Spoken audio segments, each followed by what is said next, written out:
नाज़रीन आदाब, खबरनामे में आपका इस्तकबाल। मैं हूँ आपके साथ हैया वानी और डालते हैं जम्मू कश्मीर की ताज़ा तरीन खबरों पर एक खास नजर।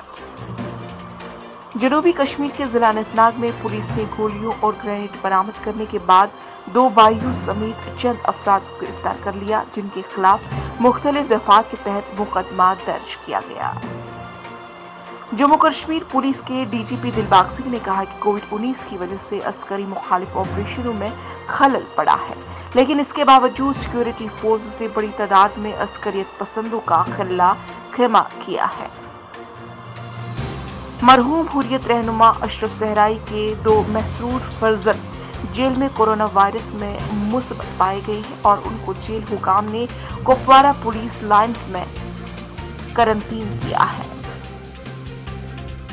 अमरीकी दवासाज कंपनी फाइजर ने बुध के रोज मरकजी हुकूमत को आगाह किया कि उसकी कोविड-19 वैक्सीनेशन 12 साल और उसके ज्यादा उम्र के तमाम अफराद के लिए मौजूद और जराये के मुताबिक 1 माह से ज्यादा अरसे तक 8 से 2 डिग्री पर उसका जखीरा किया जा सकता है। जम्मू कश्मीर के जिला राजौरी के थाना मंडी इलाके में जुमेरात की सुबह एक सड़क हादसे में एक खातून अज़जान जबकि इसका शोहर 6 साल बेटी जख्मी हो गया। Jammu Kashmir high court bar association ने जमात इस्लामी के तर्जुमान जाहिद अली लोन की रिहाई का जुमेरात को खैर मकदम किया। एसोसिएशन के सीनियर तर्जुमान जीएन शाहीन की जानिब से जारी किए गए बयान में कहा गया है कि हम एडवोकेट लोन की 2 बरस से ज्यादा अरसे तक ज़र हिरासत रहने के बाद रिहाई का खैर मकदम करते हैं।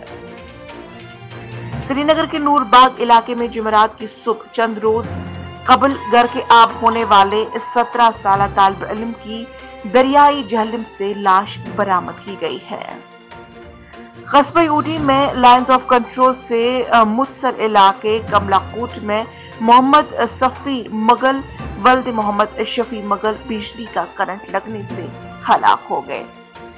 नाज़रीन, ये थी आज की कुछ अहम सुर्खियां। मज़ीद तफसीलात के लिए आप बने रहे अक्स परवाज़ के साथ।